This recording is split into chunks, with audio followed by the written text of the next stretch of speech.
Push it to the limit, I can't go no more. Red light, no way, I'm coming back home. Long dirt road, all on my own. I'ma be the greatest, write my name in the stone. Write my name in the stone. Yeah, I'm coming back home. Yeah, I'm coming back home. Write my name in the stone. Cause I'm coming back home. Cause I'm coming back home. I'm coming back home.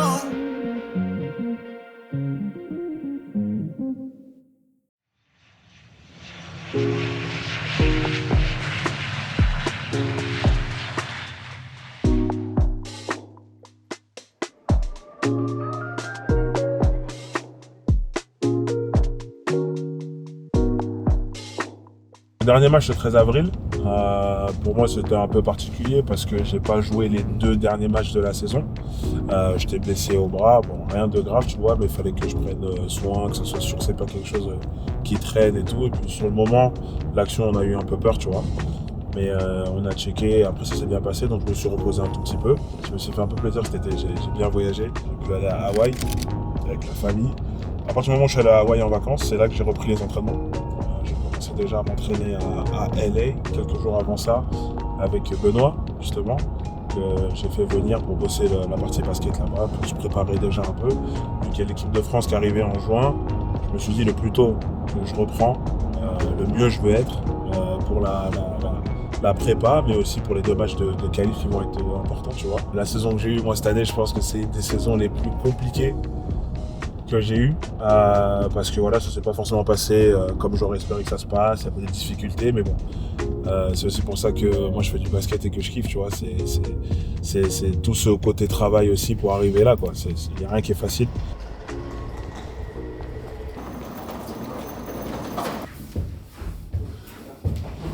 Pour récapituler un peu ce qui s'est passé dans ma saison cette année, depuis le départ de Philly, un peu dans le même scénario que maintenant, où je suis rentré en France, j'étais free agent, donc voilà, je suis parti un peu m'entraîner, rester un peu in shape, parce qu'on avait l'équipe de France justement derrière, et puis je reçois un appel de mon agent, en m'expliquant tout d'abord qu'on avait une offre de Denver et que ça pouvait être cool, c'était sur 2 ans, donc voilà, je réfléchissais un peu à cette option-là, j'avais le temps un peu de me poser, j'avais ma famille aussi avec qui on parlait, et puis dans la foulée, franchement, quelques minutes après, mon agent me contacte et me dit je viens de raccrocher aussi avec New York, et New York aussi serait intéressé dans le même contrat, plus ou moins, 2 ans aussi, donc voilà.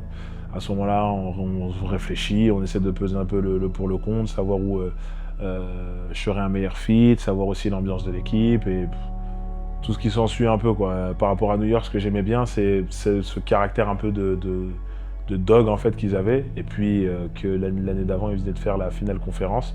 Donc je savais que c'était une bonne équipe, il y avait plus ou moins rien qui avait changé, j'étais même le premier free agent qui signe.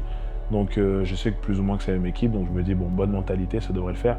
Puis c'est New York, Madison Square Garden, toutes les célébrités au match. Je crois que c'est une des salles les plus connues au monde, donc assez incroyable. Donc on se dit bon allez, c'est parti pour le challenge. Saison un peu compliquée dans un point de vue personnel, où voilà, je joue pas trop, très peu utilisé.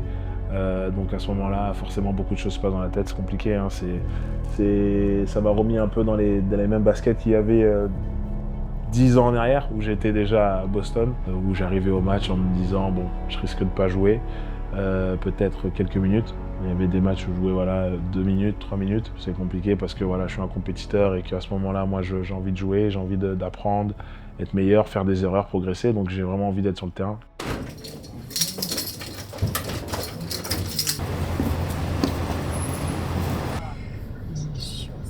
Tu peux venir ici? Pas maintenant, mon fils. Pourquoi? On profite un peu sans les microbes. Eh oui, monsieur n'a pas besoin de temps pour nous. Mais quand vous êtes là, vous avez trop d'énergie. Alors là, ce soir, on va aller voir le Paris Basket jouer contre Cholet, 2e match de play-off des demi-finales. Paris Basket, depuis sa création, c'est un club sensationnel. C'est le club du moment, c'est le club qu'on va aller voir. C'est vraiment ce petit truc spécial où tout le monde se sent bien là-bas. Donc franchement, je pense que cette salle-là, avec l'Adidas Arena, c'est incroyable. Et puis je crois même les concerts et tout qu'ils font. Donc pour moi, en France, elle est arrivée directement dans les plus belles salles.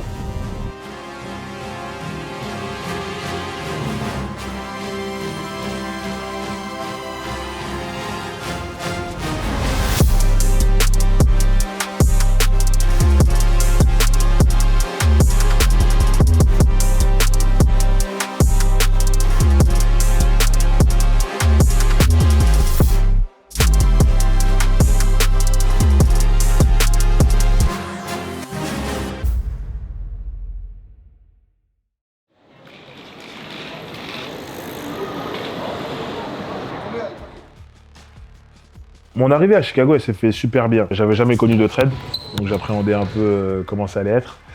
Parce que tu arrives dans une nouvelle équipe, nouveaux joueurs, nouveau staff, nouveau board. Et donc toutes les personnes que tu rencontres, c'est de nouvelles personnes. J'ai eu le match à New York, le lendemain, je prends l'avion. J'ai rejoint l'équipe qui sont en déplacement à Toronto. Donc là, à ce moment, j'y vais, je me présente à tout le monde. Même après, je suis arrivé au match, on se présente aussi. J'ai vu le coach, Billy Donovan, et ce qui est cool avec lui, c'est que 10 ans en arrière, justement, quand j'ai fait les workouts à OKC, c'était un coach qui m'avait déjà beaucoup aimé. Moi, j'aimais bien aussi sa façon de travailler. J'avais potentiellement une chance de pouvoir être drafté par OKC pour pouvoir aller là-bas. Et du coup, c'était vraiment pas mal de pouvoir le revoir après 10 ans. Donc, on a parlé un peu et c'était vraiment super facile. Même lui, il me donne confiance dès les premières secondes. Quand je lui parle, il me dit « Bon, je te montrerai 2-3 plays qu'on jouera et tout. Mais sinon, je te fais confiance. Tu sais jouer au basket, t'es un grand joueur, t'as l'intelligence de jeu. Je sais que j'ai pas de soucis avec ça, on te montrera juste 2-3 plays. » Donc voilà, le scénario était différent déjà de New York. Donc après j'arrive, je suis en pleine confiance parce que justement je sens ce soutien-là. Il y a des joueurs à qui j'ai dit bonjour, à qui je me présentais, qui m'ont dit hey, je suis content que tu sois là. Ouais, j'ai suivi un peu les JO, des trucs comme ça. Donc moi j'arrive, je me dis ah, ouais, c'est incroyable l'environnement dans lequel je suis, il est tellement sain. Ma saison était très compliquée, donc ça veut dire je pouvais pas m'en cacher, moi mentalement. C'était dur, voilà, il y a certains matchs quand je rentrais chez moi, c'était compliqué. Et là, de voir des coachs qui me disent ça même, moi je leur dis non, merci à vous. Ils me disent non, tu comprends pas, on est très chanceux de t'avoir. Je me dis ok, ça fait quand même plaisir, tu vois. Donc pour le moral et tout, c'était cool. Et après voilà, je me suis boosté direct. J'ai essayé d'être le meilleur de moi-même en fait. J'ai tout donné, et essayé de faire le moins d'erreurs possible, de progresser, de m'entendre bien avec les autres joueurs et puis surtout de finir la saison sur une bonne note.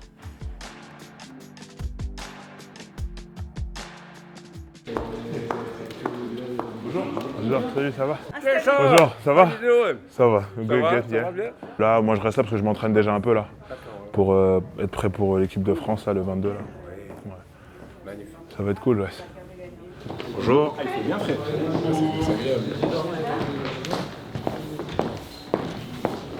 Ça va être tout.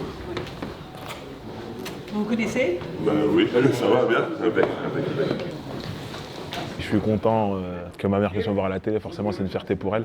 Puis je sais que ça la rend heureuse. Je dis ma mère comme mon père, comme ma famille. Puis je sais qu'ils vont regarder l'émission, que ça les fera plaisir de pouvoir m'écouter à la télé. Bienvenue sur NBA Extra, sur beIN Sport. Bonjour à tous, bonjour à toutes, bienvenue. On est bien sûr ravis de vous accueillir pour le match 3 de ces finales NBA. On va décrypter tout ça en bonne compagnie. Bonjour Chris Singleton. Bonjour Fred Weiss. Et un grand bonjour. Et on est ravis d'être avec vous, mon cher Gershon Yabusele. Bonjour. Bonjour, je suis content d'être ici aussi. Enfin Enfin dans NBA Extra, on attendait ça depuis de longues années.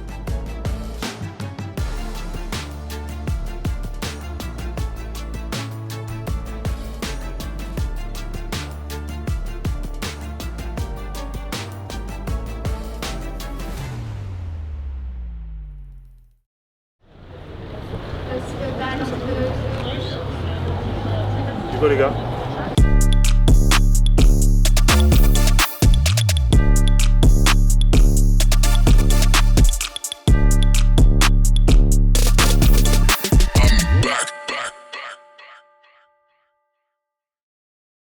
Je rencontre Gershon quand il joue à Rouen, quand il fait ses premières minutes en pro. À la base, notre suivi, c'était que je puisse lui apporter un complément en vue de sa draft. Alors, on profite de ces périodes où il y a moins d'activité basket pour pouvoir travailler un peu plus sur le physique. Gershon, c'est un athlète qui est doté d'aptitudes naturelles. En général, les joueurs qui sont dans ce gabarit-là, ils sont beaucoup plus lents et beaucoup moins explosifs. On a fait un travail, on a surtout travaillé sur ses faiblesses qu'on lui reprochait à l'époque, c'est-à-dire sa mobilité. Parce que moi, il s'est rendu compte qu'avec la musculation, maintenant, il peut prolonger sa carrière. Donc là, on va se voir jusqu'à ce qu'il parte en équipe de France. Retour de l'équipe de France, il va reprendre 2-3 jours pour partir et ensuite on va se revoir jusqu'à son autre départ. Voilà.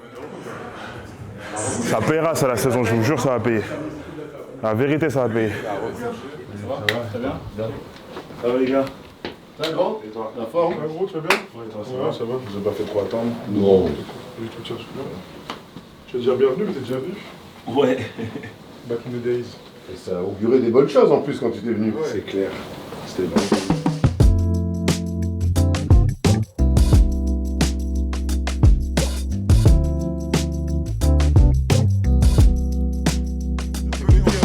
Michael Jordan, Gershon Yabusele, LeBron James. Ça, c'est notre ordre ici. Gershon, merci beaucoup. Merci. Écoute, tu nous as régalé. Puis évidemment, on te reverra avec l'équipe de France dès le 22 juin à Pau. Et puis, on te souhaite le meilleur et surtout de trouver un beau contrat NBA pour la saison prochaine. Merci. Nous, on sera là sur First Team pour en parler, pour donner de la force comme on fait chaque saison. Merci, Gershon. Merci de m'avoir reçu, les gars. Bravo. Tellement long, frère, incroyable. Trop bavard, le Gersh. Tu m'as régalé. Très lourd, tu m'as régalé. Frère, je te lance. Première prise de parole, t'as répondu à 4 questions. Ouais, non, Tu fais bon, il a envie de parler, allons-y. très lourd, trop bien. Super.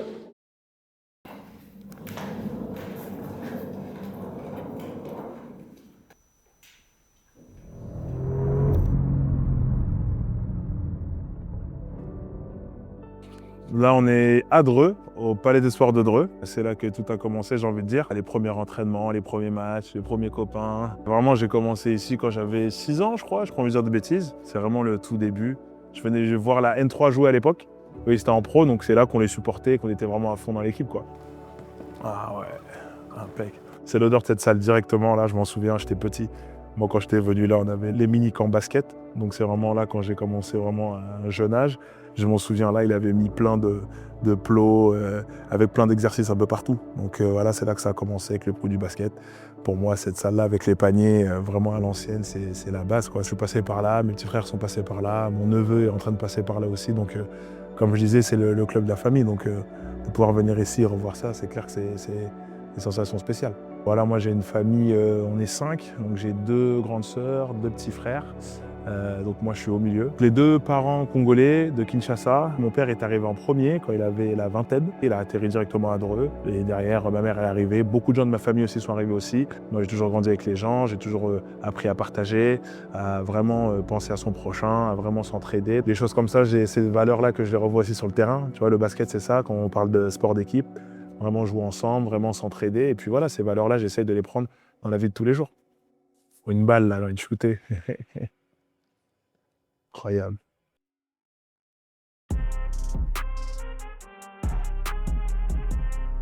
Je travaille avec Gershon depuis l'été passé. Vu que j'avais fait les Team France, on était resté un peu en contact.